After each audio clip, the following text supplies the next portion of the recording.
నమస్తే welcome to సాయిరా madam. So ప్రస్తుతం మనం చూసుకున్నట్లయితే కాళేశ్వరం నుంచి కమిషన్ నోటీసులు అయితే వచ్చాయి.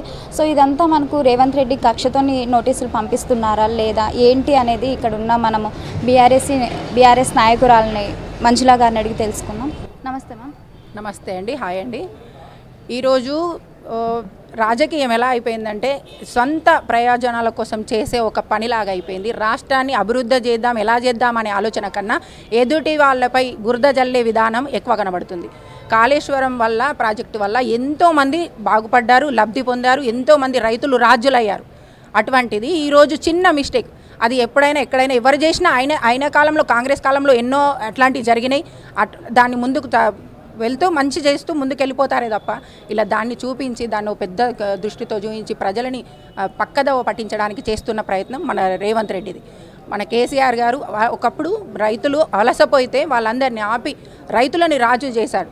అటువంటిది ఆయనకు రైతుల కోసం ఒక గోదావరిని గలగల పారే గోదావరిని తీసుకొచ్చి కాళేశ్వరం ప్రాజెక్టు చేశారు.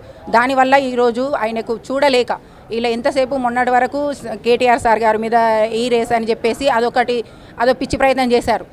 లాస్ట్కి ఏమైంది, చివరికి సత్యమే గెలుస్తుంది, సార్ది ఏ తప్పు లేదు, బయటకు వచ్చేసారు. ఇప్పుడు మళ్ళీ ఏంటి, అందాల పోటీ చేశారు. మొన్న అందాల పోటీ వల్ల 200 కోట్లు ఏమో వృధా చేశారు. ఎవరికండి ఇప్పుడు అందాల పోటీలు? నువ్వు అందరికి అమ్మాయిలకు స్కూటీలు ఇస్తా అన్నావు, నువ్వు తులం బంగారం ఇస్తా అన్నావయ్యా రేవంత్ రెడ్డి. నువ్వు ఇచ్చిన మాటలు ఫస్ట్ ఇవి నిలుపుకోకుండా నువ్వు ఏదో పిచ్చివన్నీ అందాల పోటీలు అవసరమా నీకు? అట్లాంటి దానికి వేస్ట్ ఇంత పెట్టుబడి నీ ఇంటి నుండి తెస్తున్నావా? ఎవరిదా సొమ్మని పెడుతున్నావు? నీ అబ్బా సొమ్మ, నీ తాత సొమ్మ నువ్వు తీసుకొచ్చి పెడుతున్నావు? అది ఆలోచించు దేనికని. అటువంటిది కేసీఆర్ గారు చేసిన మంచి పనులని నువ్వు మళ్ళీ తప్పు పట్టడానికి నీకు ఏం హక్కు ఉంది? నువ్వు చేసే పనులు ఫస్ట్ నువ్వు ఒక సీఎం అయ్యావు, నీకు లేక మంచి నీ అదృష్టం కొద్ది ఒక మంచి అవకాశం వచ్చింది, దాన్ని నువ్వు నిరూపించుకో. నేనైతే చెప్తున్నాను, ఒక సామాన్య పౌరురాలుగా చెప్తున్నాను, అతను చేసేది ప్రతి ఒక్కరికి అర్థమవుతుంది, ఎవరో చెప్పడం వల్ల కాదు. ఈ మధ్య మీరు మీడియా వల్ల చాలామందికి, చిన్న పిల్లలకు కూడా మంచి జ్ఞానం అనేది వచ్చింది కాబట్టి ఏది నిజం ఏది అబద్ధం అనేది తెలిసిపోతుంది. ఆయన చెప్పినంత మాత్రాన అబద్ధం నిజం కాదు. దానివల్ల ఖచ్చితంగా ఆయననే నవ్వుల పాలై అందరి ముందు ఒక పిచ్చోడ్లాగా అయిపోతాడు. రేవంత్ రెడ్డికి ఇంకా అవమానాలే తప్ప ఆయన చేసే పనుల వల్ల విలువ పెరగట్లేదు అతనికి. సో మనం చూసుకున్నట్లయితే రైతులకి చాలా వరకు నియమాలు ఇచ్చారు, అది అయితే అమలు చేయలేదు. కానీ ఈ అందాల పోటీకి మాత్రం 200 కోట్లు అనేది ఖర్చు చేస్తున్నారు. సో దాన్ని 200 కోట్లు ఎవరి సొమ్మని? ఆల్రెడీ ఏమన్నాడు మొన్ననే, నేను ఢిల్లీకి పోతే బిచ్చగాళ్ళ చూస్తున్నారు, బయటకు వెళ్తే దొంగలు చెప్పులు ఎత్తుకుపోయి దొంగ వచ్చాడని చూస్తున్నారు, నన్ను కోసినా నా దగ్గర లేవు డబ్బులు అన్నాడు. ఏం నోరు అది? నాలుకనా, తాటి మట్టనా, కొంచెమన్నా అన్నం తింటున్నాడా, గడ్డి తింటున్నాడా? అది చెప్పే మాటలైనా కనీసం అంతనా పొంతనా లేకుండా ఏం మాట్లాడుతున్నాడు? నోటికి ఎంత వస్తే అంత మాట మాట్లాడుతున్నాడు. అందరి ముందు పరువు పోయి ఒక సీఎం మన దరిద్రం, అరే మన రాష్ట్రానికి ఇట్లాంటి సీఎం మైండ్ ఏందా అని దేశాల ముందు, అన్ని రాష్ట్రాల ముందు మన పరువు అవుతుంది, తెలంగాణ పరువు. అట్లాంటి పిచ్చి పనులన్నీ చేసి రేవంత్ రెడ్డి ఇంకా మన తెలంగాణని దిగజారుస్తున్నాడు. మన కేసీఆర్ గారు మన గురించి ఎంతో ఆలోచించి ఎంతో బంగారు మన కేటీఆర్ గారు కూడా మన ఎంత అభివృద్ధి సాధించారు ఐటీ రంగంలో. ప్రతి ఒక్కరికి అబ్బా తెలంగాణ వైపు చూశారు దేశ ప్రజలందరూ, అరే ఇంత మంచి డెవలప్మెంట్. ఎందుకు మొన్న అందాల పోటీలోనే వాళ్ళు అందరూ వచ్చి కూడా అరే ఇదేవరు కట్టారు అందరి ముందు కూడా మళ్ళీ రేవంత్ రెడ్డి పరువు పోయిందిగా. మన సీఎం ఎవరు చేశారు ఇదంటే మళ్ళీ కేసీఆర్ సార్ పేరే వచ్చిందిగా. దానివల్ల కూడా ఎప్పుడైనా కూడా మంచి న్యాయం ధర్మం అనేది అది మెల్లిగా అయినా నెమ్మదిగా అయినా బయటకు వస్తుంది. వాళ్ళెవరో ఈ పిచ్చి మాటలు అబద్ధం మాటలు చెప్పినంత మాత్రాన నమ్మే స్థితిలో ప్రజలు లేరు ఇప్పుడు. ఎందుకంటే మీ మీడియా పుణ్యం వల్ల ప్రతి ఒక్కరికి నిజం తెలుస్తుంది. సో ఒకవేళ కేసీఆర్ గారు అరెస్ట్ అయితే తెలంగాణ మొత్తం అగ్నిగుండంగా మారే అవకాశం ఉందంటారా? అరెస్ట్ అవ్వరు. ఎందుకు అంటే న్యాయం ధర్మం అనేది ప్రజలు నమ్ముతున్నారు.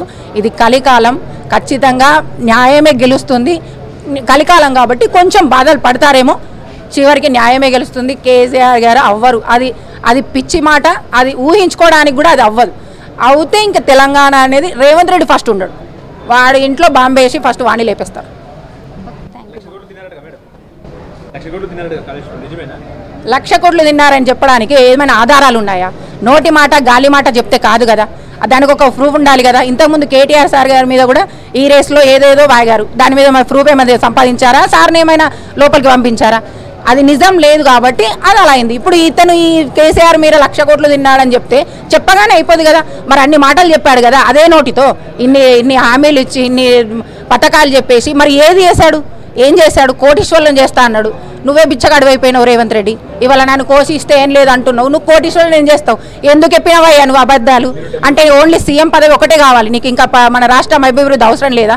ఒక ఇల్లు బాగుపడాలంటే ఇంటి వ్యక్తి పెద్ద బాగుండాలి, మన రాష్ట్రం బాగుపడాలంటే సీఎం బాగుండాలి.